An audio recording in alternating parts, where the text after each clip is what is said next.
ॐ शुक्लाम्बरधरं विष्णुं शशिवर्णं चतुर्भुजं प्रसन्नवदनं ध्यायेत् सर्वविघ्नोपशान्तये सरस्वति नमस्तुभ्यं वरदे कामरूपिणि विद्यारम्भं करिष्यामि सिद्धिर्भवतु मे सदा गुरुर्ब्रह्मा गुरुर्विष्णु गुरुर्देवो महेश्वरः गुरुः साक्षात् परब्रह्म तस्मै श्रीगुरवे नमः Hari Om. So we were looking at Garuda Purana, the last part that was there of Garuda Purana, which is Srinivasa Mahatmyam or the Lord or of Lord Venkateshwara's Mahatmyam. Okay, let's start.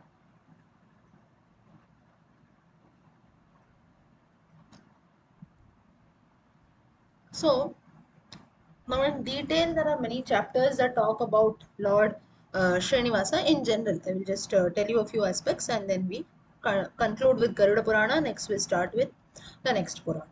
So Lord Venkateshwara is a form of Vishnu, and mainly the Lord resides in Tirupati, Tirumala, and he is known by various other names also, Srinivasa and so on.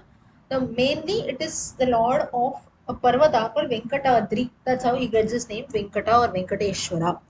And basically, the Venkata is the name of a hill that is there. The Venkatadri is one Parvata. Apart from that, Venkata is the name of a hill that is there in Andhra Pradesh, and Ishwara is the Lord. So, Venkateshwara, the Lord of this mountain called Venkata. Then you have the mention of Lord Venkateshwara and other Puranas also, like the Brahmanda Purana and so on, which tells that Venkata, another meaning for Venkata is one who is the destroyer of sins, and so on. So like this, there are different meanings. So Vain meaning sins and Kata meaning, you can say, the destroyer or one who exhausts our sins. So that's how is the meaning of Venkata comes in. Then there are many other names. Srinivasa, Shrihi Nivasa, Shrihi Lord, Shri, that is goddess Mahalakshmi, in whom the goddess resides or dwells, that is Srinivasa. Narayana, Naha Yasya Ayanam Narayanam. That's what we call. Meaning Narayana. Na is nothing but water. So one who resides on water. So Lord Vishnu, we know he sleeps on the ocean, right? So that is how he gets the name Narayana. Or the creator and destroyer. This is also another name for, that is another meaning of Narayana. Perumal you call in Tamil Nadu or South, that means Lord. Then Malayappa. Malayappa is another name. Malay is mountain, Appa is the Lord. So Malayappa is another name. Govinda and so on. So like this, or Venkana is also called in Telugu language and so on. So like this, there are different names of the god which has been mentioned in various Puranas. Now there are different legends that are associated. Now you also have some reference of Lord Srinivasa in the Skanda Purana. If you remember little, we had seen, we had not highlighted much about it when we saw Skanda Purana. Now, Lord Venkateshwara is known for wealth. Mainly, the Lord is known for wealth because it seems that to marry goddess Mahalakshmi, he had taken a loan from Lord Kubera, that is the god of wealth, and that's the reason why people donate a lot of gold and money to this Lord. It means as if all us devotees we are helping Lord Venkateshwara to repay his loan that he had taken from the goddess, from the god of wealth, that is Kubera. So that's the reason people donate a lot in wealth, gold, and so on in order to repay or help the Lord in repaying his loan. Now, there are different stories based on this. One story is, once it so happened that all the sages, they wanted to do a ritual, they wanted to perform a sacrifice, and they told sage Brigu that you be the main priest, you guide us, and all of us we will do this sacrifice together. So Brigu also agreed. Now, to do a sacrifice, you always need a chief priest. Not only a sacrifice, any ritual that we do, maybe you do a shraddha or you do a puja, there is a marriage ceremony, there is a upanayana, or a small, you can say, a griha pravesha puja. Even when you have two or three priests at times who come to our places, still there is the concept of one chief priest who's there, right? So there is one chief priest who will always come, and the others will guide. The others will be guided by this priest. So like this, Brigu was the one who was there, and all the sages appointed Brigu. They said that you be the chief priest, you guide us how to do.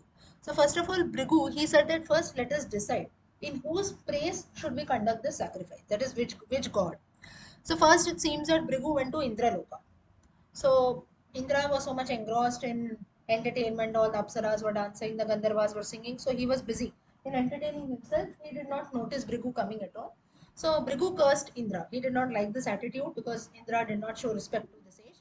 So it seems that Brigu Maharshi, he cursed Indra that you will be a person who will be known by your ego all over the universe. That is one who thinks only about himself. That's the reason you see whenever some person, be it a sage or be it a king or anyone who seems to be powerful, at that time immediately Indra will come and he'll try to create problems in their life because he is always afraid of his position. That is his ego gets hurt very easily. So this is because of Brigu's curse. Further, next he went to visit Brahma.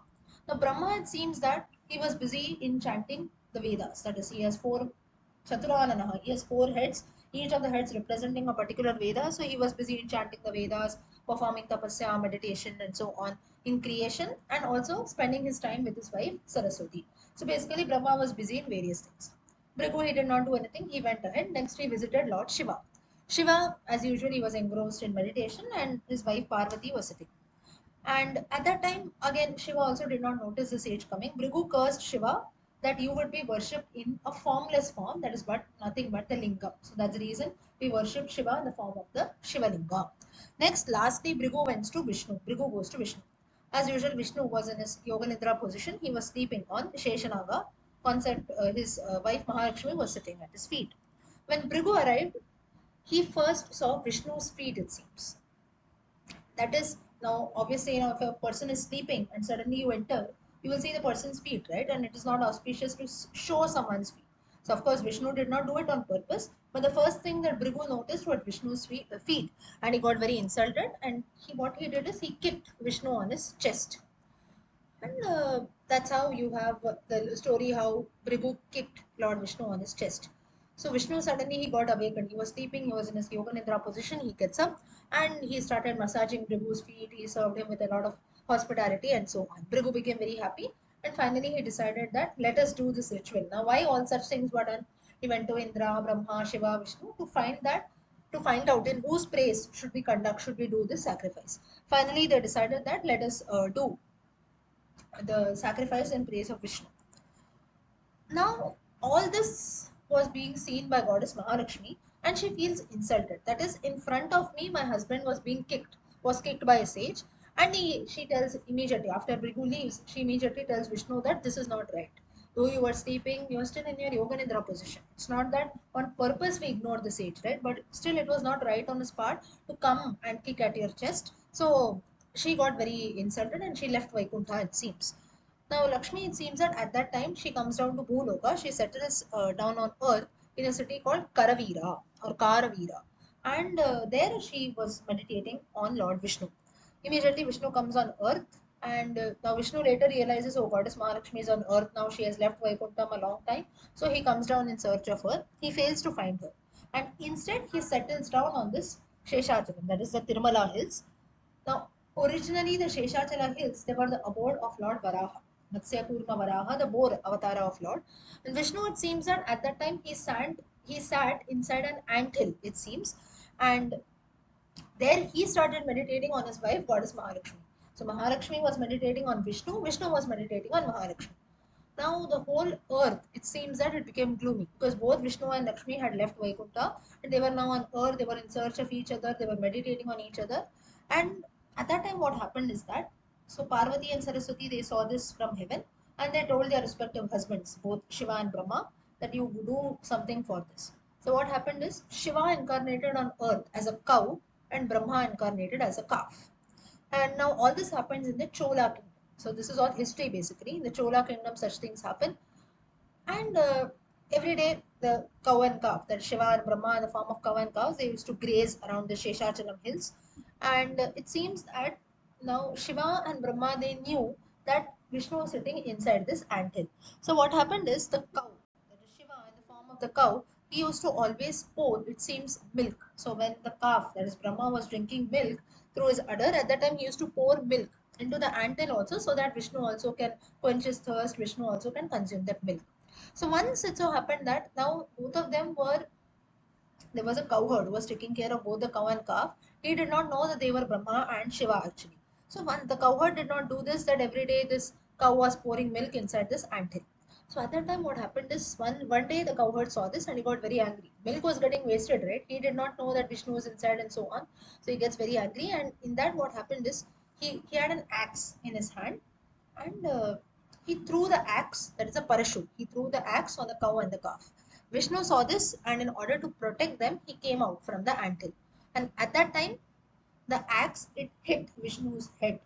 Blood started pouring, and the blood that poured that seemed to be the namam. So even today, if you go to Tirumala, you can see the red color nama that few of them have. Few Vaishnavites they will apply the red color nama. That is nothing but it has come after this story. It seems that is actually the blood through which the cowherd he hit the cow and calf who were originally Shiva and Brahma. Now Vishnu got very angry. He cursed the cowherd that you're going to die immediately. And as usual, the cowherd also he died immediately. Now all this was happening in the Chola kingdom. Cholas, Pandyas, and so on. They used to rule South India then. So this news it reached the Chola king, and it seems that one fine day he got that okay this cowherd was being killed and so on, there is something suspicious going on. So this news it spread everywhere, and the king decided that let me go to this grazing field where this cow calf, that is this entire incident took place, let me just go and see what exactly has happened. If anything, some witness or something I get some proof, I will see what can be done. And he goes there, and he saw the dead body of the cowherd there. He was shocked, and there they saw that the cows who were present there now. The cowherd did not have only one cow. So this one cow who was there in the form of Shiva, it used to offer milk inside the anthill. Looking at it, the other cows also, they also started offering milk. Now Vishnu saw the king who came there. He saw this, and he did not understand why such things were happening. And Vishnu here, what happened is he was actually in the form of a small boy. But now though he was there inside the anthill, now his form could be seen because he had come out to kill the cowherd.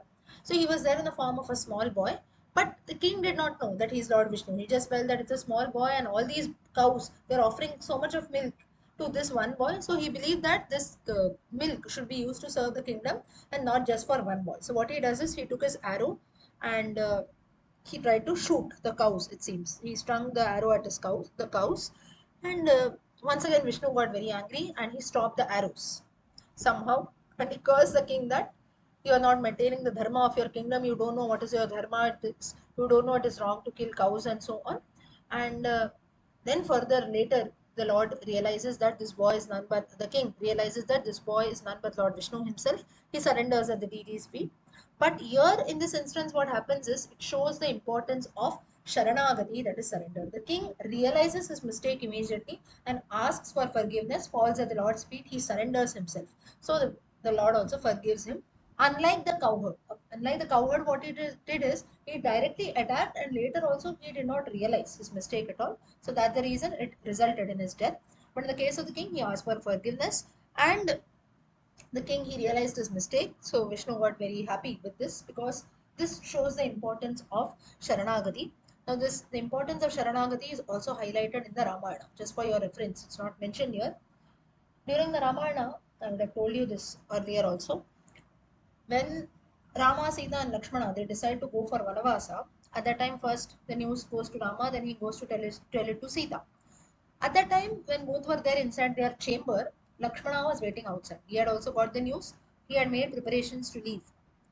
At that time, just at the doorstep, Lakshmana does not speak a word. He directly surrenders. He comes and falls at the feet of both Rama and Sita. At that time, Rama asks what happened. Lakshmana says, I'm coming to the forest along with you. Rama, he tries to persuade him that no, you cannot come. You have your mother Sumitra, you have your wife Urmila, and so on. So you cannot come, and Vanavasa is only for me, not for you, so you need not come. Before Rama could tell anything and before Lakshmana could even reply back, so Rama was he was telling all this. While he just started, Sita immediately interrupts and stops Rama, saying that we cannot tell anything to Lakshmana anymore. Let him do as he wishes. Rama is shocked. He says, why are you saying like this? Do you want Lakshmana to come to the forest? So now, already now Rama had persuaded Sita to not come, but she was very adamant she had to come. So now both Rama and Sita have decided to go to the forest. Now a third person has come, Lakshmana. So Rama asked, what happened? You want Lakshmana also to come with you? So if you need, then he will come, surely, he says. Sita says, there is no question for me wanting Lakshmana to come or you giving him permission to come. He has to come. At anyhow, we cannot stop him. We are none to stop him. Rama still does not understand. He's confused. He tells, what you're speaking, we cannot decide this. He has his own mother, he has his own wife. What will they do? And Vanavasa is only for me. Somehow you have also followed saying Pati Dharmam, Patni Dharmam, something. You have caught me in this cycle of Dharma. So somehow I tried my level best to persuade you. You are not listening to me. But now why you want Lakshmana to come? At that time, Sita tells that he did not, he was very smart enough. He did not speak a word. He directly surrendered. He directly fell at the feet of us, Sharanagati. And one who falls at the feet, we have to just listen to that person. This again shows the importance of Sharanagati. That is, there is no place again for any arguments or any permission, any talks. Person falls at one's feet, let him commit a grave crime. Because here Sita tells that surrendering to someone or asking for forgiveness, it need not always mean that you have to fall at the feet of people physically. Even telling, like, there are so many people, right? Or it will be even one amongst us. In spite of knowing our mistake, also it takes guts to tell that I'm sorry, I have accepted my mistake. Or sometimes it might happen that, okay, I don't know few things, I'm happy that I learned from you. So such things wherein we try to show or we give respect to the opposite person, it is very, very difficult. Or it is very difficult, especially human nature is tough. But then Sita says that he has shown this quality, we have to respect him, let him do as he wishes. He will take care of the other part of convincing his mother, wife, and so on. That will all be taken care of by him. We cannot stop Lakshmana from coming because he has asked for Sharanagati. The same thing happens in the case of Bharata later. Like this, Ramayana is full of Sharanagatis. I think to be specific, there are about 7 to 10 instances of Sharanagati that come in. But there are mainly, this is the most important part. So this tries to give us and teach us a very, very important life lesson, that is, asking for kshama is not something which tries to put us down.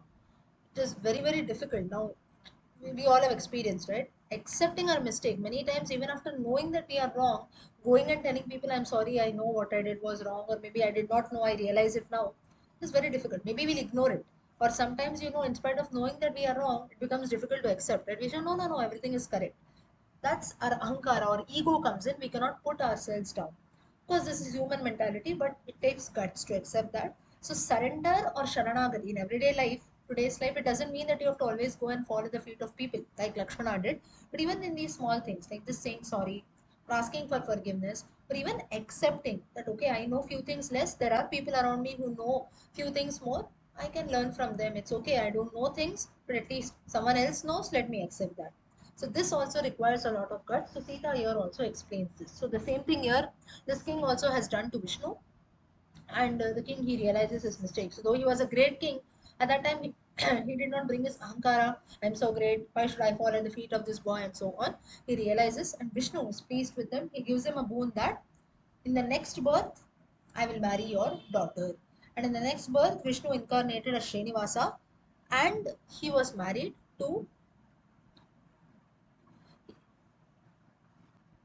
sorry, he was not married, he incarnated as Srinivasa and his mother to a woman called Bakula Devi or Bakula Devi. All this comes in the Srinivasa Mahatmya, the stories of Lord Srinivasa.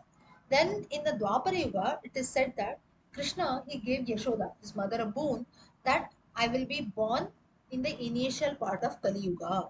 So this Bakula Devi is said to be the reincarnation of Yashoda. Now why this happened is, now again, if you go to the Krishna Leela stories, Devaki was the biological mother of Krishna. But right from day one, Yashoda was the one. Though she was his foster mother, Yashoda was the one who took care of Krishna and so on. Even today, if you see, before Devaki, we say Yashoda Lal. Right? Before Devaki Nandana, we say Yashoda Ka Lal. Right? So, but and from day one itself, she doesn't know. Now, a girl child was born to her, that is Yoga Maya, and Krishna was born to Devaki. Vasudeva comes, he exchanges both the children. Krishna is brought and kept near Yashoda. At night time, the girl child is taken back to Devaki. So Yashoda, first of all, now in those times when children were being born, it was not like in today's times, wherein you are given that anesthesia or very quickly that things are done. So it used to be, and you didn't have those hospitals and so on. Everything used to be like home birth that used to take place. So a lot of efforts had to be put in, and mostly all the deliveries used to be normal. So Yashoda was still in that, you can say, the trance state. She had not yet gained consciousness. So she did not even realize what child was born to her, whether it's a male or female. And later the next day in the morning, when she gains consciousness again, she is very happy that a male child is born, was born with Shankha Chakra. That's a very divine form of the child. And lifelong, nobody comes and tells her that this is not your original child and so on. Nothing of that sort. She forced her. She takes care of Krishna. We know the Krishna Lila stories like her own son. And one fine day, when Krishna had to leave for Mathura, that is when Akrura comes. He tells, now you have to come back. You have to kill Kamsa, Chanura, Mushtika. For the Mushti Yuddham, you and Balarama have got an invite. At that time, Yashoda stops Krishna, saying that no, you have to not go. You're a small child. He was just around 15 or 16 years of age. Krishna says, no, I have to go at any cost. Because mainly his purpose had been of birth to kill Krishna, kill Kamsa and so on. So he had to go. So somehow he convinces Yashoda. And later Yashoda, she realizes that Krishna, this child is not mine, and he had to go today. And from it is believed that once he left Vrindavana to Mathura, he never returned back to Yashoda. He never came and saw her. But there are a few instances wherein one fine day he comes back and like this he gives her a boon and so on. But it is very, very rare. So you just imagine the sorrow of that mother. Most of you here, your parents, you know, one fine day you think or you care for your own child like your own child, you care for a person like your own child, and maybe one fine day someone comes and tells, no, this is not your child, it is someone else's child. Just imagine, you can say, the feeling that you have. So Yashoda, she had immense, you can say, she has experienced immense sorrow. And when the Lord came and told her, at that time he blesses her, saying that I will, my next birth, you will be reborn as Vakula Devi, I will reincarnate as Srinivasa. At that time you can foster me, you can take care of me like my real mother. So that's how Vakula Devi is said to be an uh, said to be a reincarnation of Yashoda. Now, at this time, what happens is goddess Mahalakshmi, she was born at the palace of this Raja, that is this king, whom Vishnu had given a birth that I'm going to marry your daughter. So, goddess Mahalakshmi, she reincarnates here. That is the rebirth. Akasha Raja is the name of the king. He had also taken the next birth. He was a Chola king. Now, Srinivasa, at that time, this child, Vishnu, he was a person who used to live in the forest. And one day, he met this beautiful girl. The daughter was called Padmavati. Padmavati ji, you just joined. Okay. So this beautiful girl, she was named Padmavati. Yeah, and she was a princess of the Chola dynasty. And Padmavati, she fell in love with Srinivasa, and they decided to marry each other according to the boon that was given by Vishnu to her father. And for the wedding expenses, Srinivasa had to borrow a lot of riches from Kubera, and he promised that by the end of Kali Yuga, I will repay the loan. So it seems that Srinivasa Padmavati Kalyanam, when it took place, he invited the entire world, entire heaven, everyone, sages, rishis, munis, the sages, rishis, munis, you might consider it is one and the same. They are, in general, we call it one and the same, but in that also you have Brahma Rishi, Raja Rishi, and so on. So, like this, there are different categories. So, all the gods, heaven, people, the entire earth, everyone went to witness this divine marriage of Srinivasa and Padmavati. Even today, we say if it is Kalyanam, if it is marriage, it has to be Srinivasa Padmavati Kalyanam, right? Or Padmavati Kalyanam, as we say. So, it seems that, and in those times now, today, whenever a marriage takes place, what happens is you have the system of dowry, right? Wherein the bride's family gives a lot of riches and so on to the husband's family. But Srinivasa was an exception there. He had to take care of all the expenses. He had to give a lot of dowry, and that's the reason he had to take a loan from the god of riches, that is Kubera. And it seems that so much, the amount of food also that was prepared, it seems that it used to get over, it seems, during their marriage.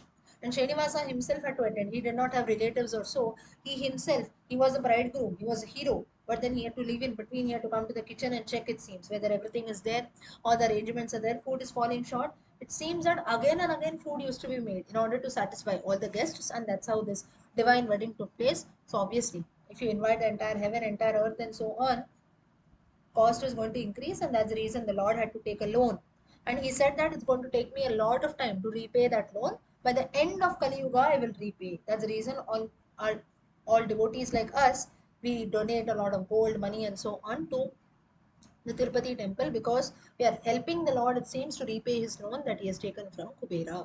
So, through this, what we understand is whatever significance is there in every temple, there is got, you can say, some meaning behind it, some story behind it. So, Lord Srinivasa, he borrows a lot of riches and he promises Kubera that I will repay your loan. Now further, so this is the story of Srinivasa and how the temple of Tirupati came in. Further, you have a lot of sages who have praised, who have written in praise of Lord Venkateshwara, that is sage Annamacharya and so on. So a lot of songs, a lot of prayers are there. Now, some people they believe that Venkateshwara, though he is a Vaishnavite devotee, that's an incarnation of Vishnu, still he holds the power of Shakti and Skanda as well. Now you have a lot of reference. You have a few stotras in praise of Lord Venkateshwara in the Skanda Purana. So therefore, it is said that the power of Shakti as well as Lord Skanda, that's Kartikeya, is also there in this in the Lord Venkateshwara. Then Annamacharya's Kritis. Annamacharya, great musician and a great Kavi, a sage also you can call him. He praises Venkateshwara. He says that for Shaivites, Venkateshwara is like Shiva. For yogis, Venkateshwara is like Dattatreya and so on. So whichever form you think, that's how the Lord will manifest himself. Then mainly you have, it seems that now till you can say the 11th or 12th century, like this, there were all kinds of devotees, Shaivites, Vaishnavites, Shaktism, people practicing Shakti worship and so on. So there used to be a lot of, you can say, confusion, a lot of debates between Shaivites and Vaishnavites. I am a Shiva devotee, Shiva is great. I am a Vishnu devotee, Vishnu is great. So like this, there used to be a lot of, you can say, disputes. So finally, Ramanujacharya, he decided to visit this temple in order to solve this issue that is there. And in that, what happened is he set up a line of rituals that were there at the Tirumala temple according to the Vaikanasa Agama tradition. Agamas are nothing but procedures that are followed. Agama Shastram is a scripture in itself. What is that? Now, say for example, you have to build a temple. It's not that, okay, I feel I have to build a temple on this piece of land, you just start. No, you don't do that, right? But you don't know, I want to build a house, I want to build a mosque, I want to build a church, anything it can be. It's not that you just call a group of people, call a few masons or so, and then you start building. Firstly, a foundation has to be set, then the directions are seen, this, that. There are a lot of procedures that are there. So, like this is Agama Shastram. Agama Shastram is for different things, the different procedures or the rituals that has to be followed. So, it's not that you just think of something, oh, I want to do something, I want to paint my house. That is still, even if you have to paint your house, there are a few things which you have to follow, right? You choose a color, you choose a painter, this, that, there are different procedures. So, like this, I'm just giving you a simple example. So Agama Shastram is one practice. How in today, if you see now, if you see in today's Tirupati temple or Lord Venkateshwara temple, you have the Brahmotsava that is done, the Kalyanotsava that is done. Then continuously you have a lot of fanning. If you see continuously, the Lord is kept on the unjal. Unjal is a swing, and then a lot of fanning that is being done. So like this, there are different procedures. Whereas you go to a Shiva temple, you'll see continuously Abhisheka being done to the Lord. So depending on the place. Now this is again limited to not only the you can say the tradition that is followed. It also depends on the area where things are done. For example, if you go to North India now, North India side in general, those who have visited temples, you'll see that the temple as such will not be that you can say very big or very rich, very colorful. Of course, there are a few temples like that, but it will not be. Whereas on the you can say on the amount of bhakti that they have, maybe they'll not know many things. Maybe the priest knows only four shlokas, but he will chant that with so much of bhakti. The people around, or you go to even places like Gujarat, or even if you go to some you can say even ISKCON temples and so on, or even if you go to Mathura, Vrindavana and so on, people will be dancing and jumping in joy, right? When the Aarti takes place or when they chant the Maha Mantra, or it can be anything. Or you have the famous Holi festival that takes place in Vrindavan. So what happens exactly? They throw colors on people and so on. Or even now you have the recent Ganesh Chaturthi festival. Now maybe if you would have seen the things that happen in Mumbai, Maharashtra and so on, more than bhakti, there's a lot of enjoyment that takes place, but it has its own festivals, right? So 9 days you have a lot of music, DJ, this, that, things are being played and people enjoy in their own way. So this, if you see, so this is a tradition that is followed in every place. Some people like it, some people don't like it. Now here some people will say, how can people are just dancing and jumping and joy? What is this? Is this the way we worship the Lord? People in South will tell this. No, we don't want to worship like this. We want to do a proper puja. Okay, something has to be done. Okay, tomorrow is Janmashtami. I will chant all the sutras that are there, something from the Puranas, something from the Vedas. There is a proper way I have to offer Nevidya. That's it, and then I go back. I do this with bhakti or I don't do this with bhakti, it doesn't matter. I have to follow all the procedures properly. This is one way. You go to North India, they'll say, maybe I don't know a lot of things, a lot of literature, this shloka, that shloka, I don't know. I know only one mantra, I know only one song, but that song that I sing, I will sing with a lot of bhakti. That's the reason you see when you go to North India, people when they sing also, they will raise their hands and sing. They don't have to worry, okay, I have my belongings, someone will come and steal it and so on. They'll be fully engrossed in bhakti. Whereas you go to certain parts, first of all, you go to a temple more than seeing the Lord. Where is my bag? Where is my this? Where is everything there? We go and check, right? So this is why I'm giving you this example is everyone has their own way of practicing. All this is a part of Agama Shastra. I'll give you one more example. If you go to the state of Orissa or even Bengali, that is East India, whenever the Aarti takes place, you see they will blow a sound like a whistle, but like a whistling sound they will make, and it is done through their mouth. Ladies, gents, and so on. Like a howling sound, it is there. Suddenly, if you listen to them, you'll feel as if, because we have never witnessed something like someone is shouting or so, or people have gone mad, we might feel. But that is their tradition that they follow, a howling sound that they make. Or Bengalis, you see, they will always, you can say, blow the conch for all every day. It is a part of their worship. So depending on the place that we live, that also has got an impact on the way we worship. So this is one thing. Secondly, maybe you belong to a particular community, but still the place where you live has an impact, right? Say for example, now maybe you're an Indian also, but maybe if you live outside India, you might be following all the rituals, you might be following all the traditions, but still, depending on that country, you follow a few rules. Like maybe a very simple, I don't know, I have not been anywhere, but still, I think they say, right, you cannot burn fire or things like that. So people used to have those electric lamps. I don't know. Anyone is there from our Yasmin ji? Maybe you can tell. Do you light those lamps still? Is that allowed? I don't know. We used to light those electric lamps, right? I think houses are fire safety or something. Anyone knows? Something like this is there, right? In the US and things like that. Countries outside. You cannot light fire. Immediately an alarm comes in. Yeah.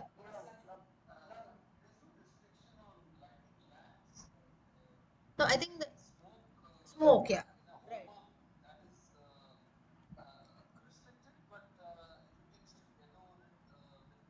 Permission, yeah. So that's what.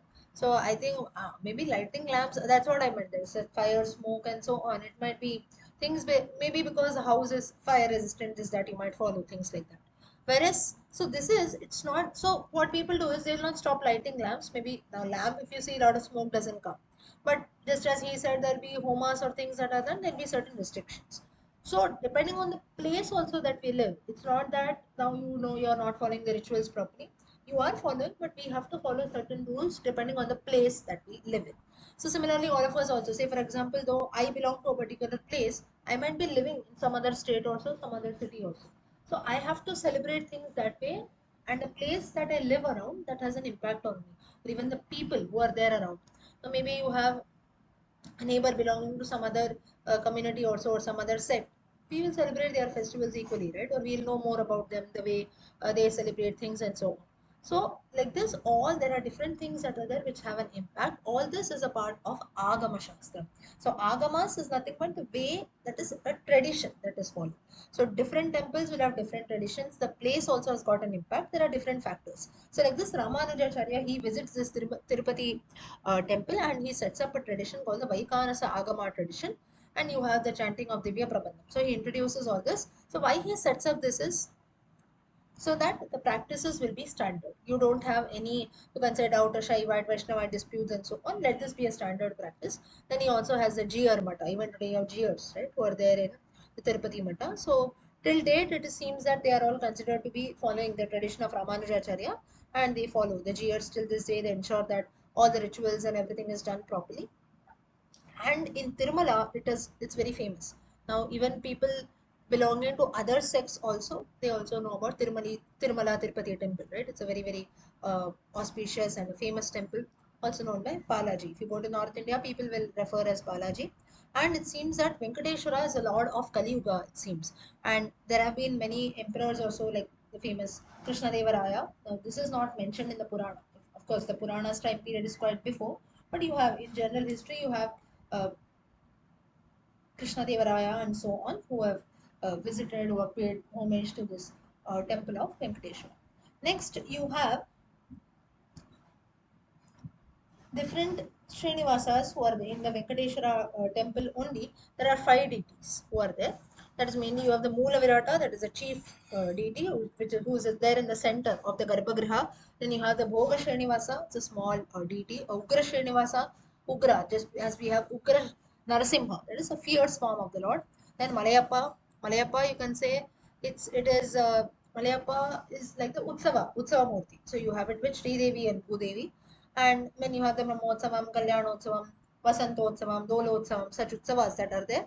So always what we do is you don't carry the idol which is there inside the Garbhagriha, right? So that's the reason all the temples they have their Utsava Murtis so that it can be used during such festivals and processions. Then next you have the I think Kolluva Srinivasa, or it is also called the Balli Vera. That is regarded Kolluva Srinivasa is like you can say the guardian also. Usually it is there. Uh, I think there is a seva or something. Anyone has visited Tirumala, maybe you will know. You have the Kolluva seva that is done. That is, I think you have it in the morning time or so it is done. Mainly this deity, though he is a guardian deity, it is like it is believed that the Lord takes care of all the financial and economic aspects and so on. Why so? Because Srinivasa has to repay the loan of Kubera. So you have that's the reason you have a lot of donation and so on. One of the richest temples in India. So he has to take care. So this deity is like the presiding deity of who takes care of this accounts part and so on. Then you have various stotras in place of Lord Venkateshwara, the most famous being the Suprabhatam. Then like this you have the Venkatesha Stotram. Now in the Suprabhatam only there are four parts. Few of us have learned. Does everyone know to chant Suprabhatam? Yes. All of us, few of us we learn together. Yeah. So, Suprabhatam, it includes a Suprabhatam, a few stotras, then you saw the stotram. Shriyaf Kantaya Kalyana Nidaye Nidaye Nina, the stotram, then you have the Prapatti and the Mangala Shasana. So, like this, there are different parts. Together, this is the Venkateshwara Suprabhatam. Then you have like this, the Daya Shatakam that is there, then you have Vedanta Deshika's uh, Vedanta Deshika's composed this Daya Shatakam. Apart from that, Vedanta Deshika, disciple of Ramanujacharya, he has composed many stotras in praise of Lord Venkateshwara. Then you have Annamacharya's Kirtanas, more than 30,000 Kirtanas in praise of Lord Venkateshwara. So, like this, there are a lot of things that are there in praise of Lord Venkateshwara, and it is the deity Pratyaksham. Pratyaksham is one who's there in front of us, or you can say one who uh, guides the deities and so on. So like this, all gods are there, but in Kali Yuga, especially because the you can say the reincarnation, everything has taken place now. You have the story of Srinivasa in the Dwapara Yuga, Kali Yuga, and recent times comparatively. That's the reason the Lord is called as a Lord of Kali Yuga. So, like this, there are different stories that are mentioned in detail in Garuda Purana. So, Srinivasa Mahatmyam of the Lord uh, Venkateshwara stories are mentioned in detail. I just gave you a gist. So, all this I just gave you a background of Lord Venkateshwara. You can read in detail in the Garuda Purana. There are many, many chapters dedicated to Lord Venkateshwara. This is in the last part of Garuda Purana, that is a Brahmanda Kanda. So, with this, Garuda Purana comes to an end. I told you it was divided into three parts. You have the Purva Khanda, Uttara Khanda, Brahmanda Khanda. Purva Khanda talks about general rituals, creation, Vishnu worship, and so on. You have the Vishnu Sahasranama also in the Garuda Purana. Next, that is another Vishnu Sahasranama, not the one from the Mahabharata that we chant. This is another version. Then you have the middle Uttarakhanda or the Preta Khanda, which talks about Shraddha Karma, rituals, ancestors, Dharma Shastram, and so on. The last Khanda, Brahmanda Khanda or the Moksha Khanda, talks about various incarnations of Lakshmi, I told you, Sita, Rama, Rukmini, Krishna, and so on, and incarnations of Saraswati, and also the stories of Srinivasa, Venkateshwara, and so on. So ultimately, you can say Moksha, the last part, liberation. So with this, the Garuda Purana comes to an end. Next, now we will. So everyone, could you follow Garuda Purana? Yes. Okay. Sorry.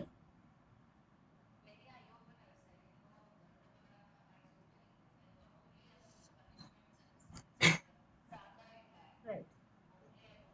Yes, there are many, many things in the Garuda Purana. Of course, you have a lot with regards to the punishments and so on. And it also talks about Ayurveda Shastra, many, many chapters in place of, let's not call it Ayurveda Shastram, diseases and their treatments. Diseases, now you go to the doctor, say for example, you go for a particular thing, but maybe you say I have a head pain or something like that. What he will do is he first admit you head to toe. He'll ensure that he takes all the tests, this, that scan, this scan, everything. And even illnesses that we don't have, that also exist. Maybe the first time you go to the doctor, first time you have heard such a word, you have this disorder, that disorder, right? Garuda Purana is like that. What I mean is, even illnesses or some problem. Oh, this is a part of my body which can cause me this harm. Such a disease. It is that extent. If you read through all that, so it can be disturbing at times. So now continuously, if you maybe read about illnesses, diseases, and so on, it can be disturbing. But we cannot avoid it, right? There are things which is reality. So Garuda Purana talks about that, and also their solutions in general. So diseases in general also has been mentioned, starting from the head till the toe, starting from a small headache till different things like Vata, Pitta, Dosha, that is acidity, or you can say phlegm, and so on, and their solutions. Solutions is again the Ayurvedic method of solutions. Okay, next now we start with the Padma Purana. Padma Purana, you can call it to be the second largest Purana after Skanda Purana. It has about roughly 50,000 verses. That is the Padma Purana. Now, it also is a Vaishnava Purana, that is, it includes a lot of stories with regards to Vishnu. Further, you have Padma Purana. It seems that now Padma Purana is something which has got a lot of Mahatmyams. Now, what is that Mahatmyam? You have the Srimad Bhagavata Mahatmyam, that is the significance of the Bhagavatam in the Padma Purana. Then you have, I think, even the Devi Mahatmya Markandeya Purana. Markandeya, yes, not Padma Purana. Srimad Bhagavatam is Padma Purana. I think in praise of Gita also, Gita Mahatmyam is there in Varaha Purana. I think Padma Purana also has that. So basically, the significance of major texts, major other Puranas. So this shows that the scriptures that are there. Now Padma Purana is about 50,000 verses. Bhagavata Purana is about 18,000 verses. But still, the Padma Purana has appreciated, it has got a few sections mentioned.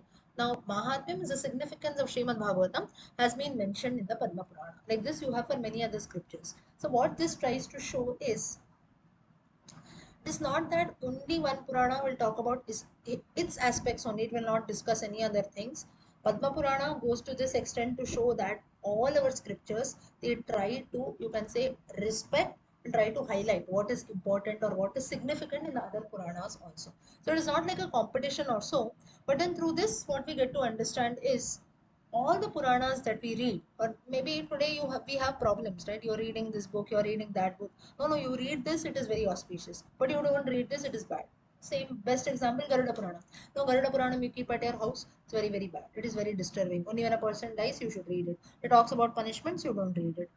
Sri Mahabharatam, don't keep it in your house, it will lead to fights. Without the Mahabharata also we are fighting, right? So like this, there are different things that are told, which all this is man-made. Man-made is human beings have a problem with this. Whereas the Puranas or the scriptures in itself, they are praising each other, they are talking about the significance. We have the proof. Most of us, I think, we have learned the Srimad Bhagavata Mahatmyam also, right? That is mentioned on the Padma Purana. So you have texts, you have proofs in front of your eyes. Now, people like us, we will not talk about this because we know. But there are people who don't know anything, so they'll just poke saying, "No, this should not be done, that should not be done," and this is how you can say conflicts come. You read this, you read that. Now this happens even in one's own sect. Forget about other communities and so on. That's the reason you see other. Now this problem usually it occurs only with Hinduism. That is it. Hinduism, because Hinduism, or you can say in general in Sanatana Dharma such things happen. The thing is because books are many. Whereas you go to other religions also, uh, here, Muslims they'll have the Quran, Christians will have the Bible. So like this, or the Guru Granth Sahib, whatever it is. So it is just one that is there. You don't have a confusion. But in Sanatana Dharma, what is there is we have got many books. So that doesn't mean okay, I don't have one book. Okay, Hinduism, this is only one book. You belong to this part, you learn the Gita. Or no, someone will say no, I don't want the Gita, I want the Bhagavatam. Someone will say no, I want both of these, I want the Ramayana. Someone will say no, I want only the Mahabharata. So the list can go on and on, right? So here, what we have to do is, it is not that okay now there are many books, there are many deities, so There are many rituals, many practices, many traditions. So it is confusion. So that's the reason let us create, you can say, conflicts amongst us. This is something which puts us down. We bring our own dharma down. In fact, we should be very happy that we have got many books, many traditions, many practices. Of course, all other religions, all communities, they have their own ways. We can also respect. Only thing is, we have got a variety. So if you have to safeguard that, we have to try to respect everything. Just because you don't like some things, now even Mahabharata, it seems. Now, I'll tell you a story for this. Mahabharata, why it is very very disturbing is the five brothers in the case of Draupadi. If you have to call something as ill fate or destiny, most of us we believe, we blame ourselves, right? My life is so bad, or ill faith that is there, it plays against me and so on. You imagine in the case of Draupadi had five husbands. That too, how five husbands she gets is, in her previous birth she prays to Lord Shiva that I want a husband who follows dharma, who's physically strong, who's a very good archer, a very good warrior, who's very beautiful, who rears horses, who has a very good knowledge of administration, this, that, everything she does. Lord Shiva says, humanly it is impossible. One person will not have all these qualities. Physically, if he is strong, mentally little he has to be slow, or vice versa, and so on. So everything in one person is difficult. So that's the reason he says that in the next birth I will ensure that you will marry five husbands, and each of them will have each of these qualities that you have asked. So that's how Draupadi marries a Pancha Pandavas: Yudhishthira, Bhima, Arjuna, Nakula, Sahadeva. So each of them have that. Nakula, Sahadeva very handsome. They had administration, horse rearing, and so on. They were experts in that. And basically, they were beautiful. They were very handsome to look at. Yudhishthira, Dharmadeva himself, Bhima, physically strong, Arjuna, great warrior, archer. So she had all her wishes fulfilled. But ultimately, what happened in her life? When the incident took place, when she was disrobed, you can say, when her sari was being pulled, all five of them were sitting there. Yudhishthira, when he lost the game of gambling, he gave his own wife, right? He didn't have an option. He did not think at that time anything. He had to give his own wife. This is how faith has to play. This is one incident. Secondly, this shows that if we are addicted, if addictions come in, one best example is gambling. The game of dice that was there, it can ruin you completely, just like it happened in the case of Pandavas. This was Draupadi's ill faith. Of course, she had faith on Lord Krishna, she prayed to him, and the Lord safeguarded her. But what was the use of five husbands? Not even a single one came to protect. And later it seems that the four Pandavas, Dharmadeva was not, Yudhishthira was not there. In another instance, it seems that Bhima, Arjuna, Nakula, and Sahadeva, they come and they question Arjuna. What is the use? They come and they question Krishna. It seems that what is the use of you? That you say you are Lord of the three worlds and so on. We five husbands, we could not even save this one Draupadi. How can faith, or how is this destiny? How we could not do things? For this, Krishna gives an explanation. That's one part of the story. I'll tell you later. Coming back, so this was Draupadi's faith number one. Another instance during the Mahabharata war, Ashwatthama, he shoots one arrow, all the five children of Draupadi, whom she had begetted through each of her husbands, Yudhishthira, Bhima, Arjuna, Nakula, Sahadeva. One shot, one go, all the five children die on one day itself. And then Arjuna gets very angry, goes to take revenge, this, that, all that happens. But this was her faith, that was it. Five husbands, no use. Five children, no use. She lost all of them together. Five husbands were there, none of them could safeguard her. So, like this, there were many instances. So, faith has to play, fate, not faith. Fate has to play, or destiny has to go against us. We need not look at our own lives. If you see, our lives are quite blessed. We are not in such a situation. But in the case of Draupadi, things are like this. And that's the reason why it is told that such scriptures, if we read, it is a bit disturbing also. Now, when I tell you all this also, then you feel bad. Right? Maybe it's not disturbing. It's not that you want, don't, you stop listening, you leave the meeting and go. It's not like that. But then it's a bit disturbing. We think about things, right? Oh, five children she loses together, or all her five husbands were there, and she was insulted, she was disrobed in the middle cloth. At that time, she was in her monthly cycle and so on. Ekavastradhara, Mahabharata mentions this Ekavastradhara, meaning in those times, women during their monthly cycles, they used to wear only one piece of cloth, it seems, like a sari. So, long piece of cloth like a sari. That's the reason she was there inside the room. And Dushasana, so nobody used to go and disturb her at that time. Dushasana, when she did not come, she was not told that you've been called, someone is going to insult you and so on. Was just told that you're called in the assembly. At that time, Draupadi says, I cannot come now. I'm not in that condition. I'm in my Uh, she doesn't give an open answer, but then Ekavastradhara, when that is mentioned, it itself shows that she was during her monthly cycle. So at that time, Dushasana, he comes from it, why this lady is not coming and so on. And he disrobes her through her hair. He pulls and brings her down. So all this, like this, there are different instances wherein it is very disturbing to read. But though it is disturbing, it doesn't mean that you cannot read things or what later happens in the story. From the Mahabharata only we have Pancharatnani, or even more than that. Pancharatnani list is small.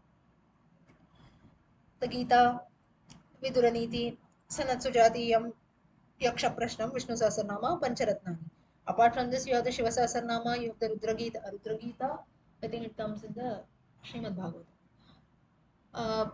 Then you have different conversations that take place between Krishna, Bhishma, and so on. So, like this, there are important conversations also. There are about more than 800 verses that is called Vyasa Rahasyam. Very, very difficult. It seems that even till date, people have not understood that.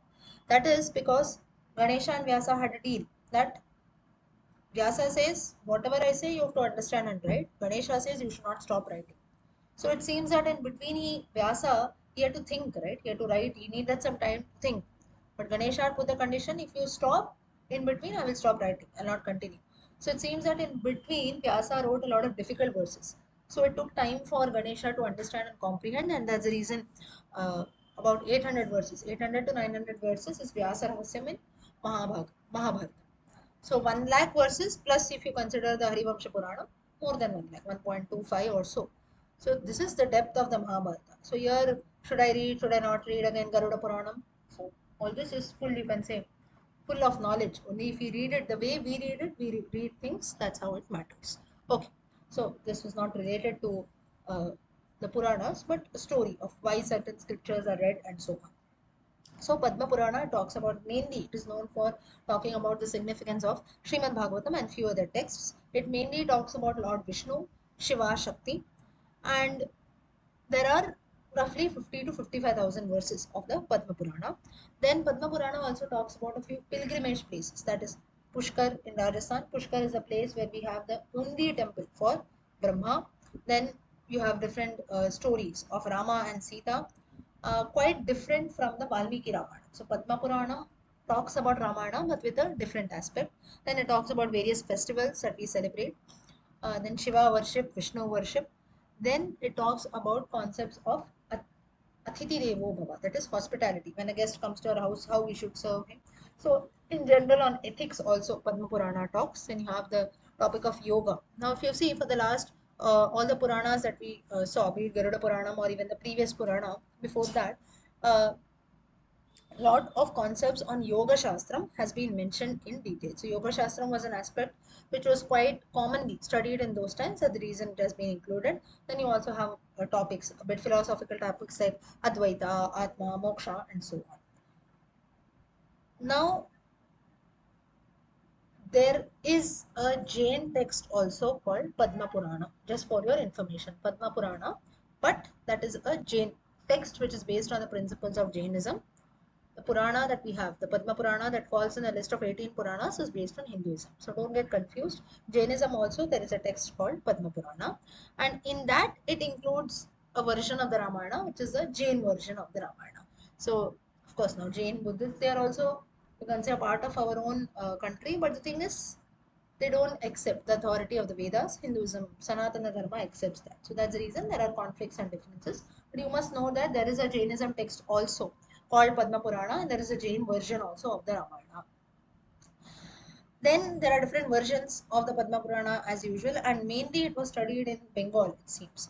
And it is a Purana which talks about uh, mainly the pilgrimage site that it highlights. It talks about the lake Pushkar and Ajmer and so on, which is the only pilgrimage site for Brahma. So it highlights that mainly.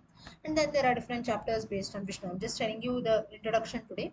Then you have the Bhumi Khanda, wherein it talks about a lot of pilgrimage places. So it seems like a pilgrimage guide, it seems. Then you have cosmology, geography, rivers, and so on. Then you have the Brahma Kanda, which talks about various seasons, festivals. It also talks about Radharani. Radharani, the relationship between Krishna and Radha. Padma Purana is, you can say, only or rather one of the very few Puranas that highlights about Radha. then the various rituals. It talks about the importance of worshipping the tulsi plant. Then you have the story of the fifth part, which is called the Patala Khanda, that talks about Rama, Sita, and a different version of the Valmiki Ramayana story. Then there are discussions between Shiva and Parvati that take place. They both of them they talk about Krishna. So Shiva and Parvati have conversations with regards to Krishna. Then you have few chapters that glorify Lord Shiva. Then last part or the Uttarakhanda of the Padma Purana talks about Indian festivals. Then you have the Gita Mahatmyam. Gita Mahatmyam is a part of Padma Purana. Then you have Bhagavata Mahatmya, Shiva Gita. Shiva Gita is also there in Rudra Gita is different, Shiva Gita is different. Make a note of this. Gita Mahatmyam, Bhagavata Mahatmyam, Shiva Gita. Then you have certain quotes also from the Upanishads, Yoga, and so on. So, like this. Lastly, Padma Purana ends with a concept called Kriya Yoga. So, nowadays, anyone has heard this concept, Kriya Yoga? Anyone has worship practiced? I think nowadays you have, right? Kriya Yoga. That is no. Kriya Yoga is nothing but you have those sessions also. I think people, few of them who follow any yoga classes also, you know. Kriya Yoga is nothing but I think they teach you some mudras also with your hands. Two fingers you have to keep it on your lap and do and things like that. So that is a part of Kriya Yoga. So not fully Hatha Yoga. Hatha Yoga is fully the asanas that we do in general and not even about Yoga Shastra, that is meditation and so. So it is somewhere in between. Kriya, some kind of action that we do. So not a lot of physical exertion, but little bit. So maybe with different mudras like meditation, you use your fingers and so on. That is Kriya Yoga. So you have some sessions also, maybe all of you can Google up a bit. So that has also got its reference in the Padma Purana. Lastly, so it concludes with the Kriya Yoga and also it has a discussion on the rules or the ethics or general habits that we must have when guests come to our house, showing hospitality and so on. So like this is the gist of Padma Purana. Tomorrow onwards, we'll start looking at this Purana in detail. Okay, so today time is almost up. Let's stop here. शुक्लाम्बरधरं विष्णुं शशिवर्णं चतुर्भुजं प्रसन्नवदनं ध्यायेत् सर्वविघ्नोपशान्तये सरस्वति नमस्तुभ्यं वरदे कामरूपिणि विद्यारम्भं करिष्यामि सिद्धिर्भवतु मे सदा गुरुर्ब्रह्मा गुरुर्विष्णु गुरुर्देवो महेश्वरः गुरुः साक्षात् परब्रह्म तस्मै श्रीगुरवे नमः. So today we start the topic of Padma Purana. Padma Purana, as we discussed, the second largest Purana, roughly about 50 to 50,000 verses. Mainly it talks about the Mahatmyam of certain texts like Srimad Bhagavatam, the Gita, and so on. Now, the first topic of, you can say the first discussion that takes place in Padma Purana stresses upon the importance of Rudraksham, Rudrakshamala that most of us wear or it is used during the worship of Shiva. So, talking about the importance of Rudraksha, once Vyasa he tells to the all he tells this to a few sages. He says one who wears a Rudrakshamala is considered to be supreme or is superior, and if he just even the sight of a person wearing a Rudrakshamala is said to be very auspicious. It is almost it's an indication that he's a worshipper of Shiva, a lot devotee of Shiva, and so on. Now there are different ways of how a Rudraksha has to be worn. Now, even if you have seen a Rudraksha, you know one is the normal, the round color Rudraksha. Then there are different sizes in that, and so on. So like this, even in a Rudrakshamala also there are different categories that are mentioned.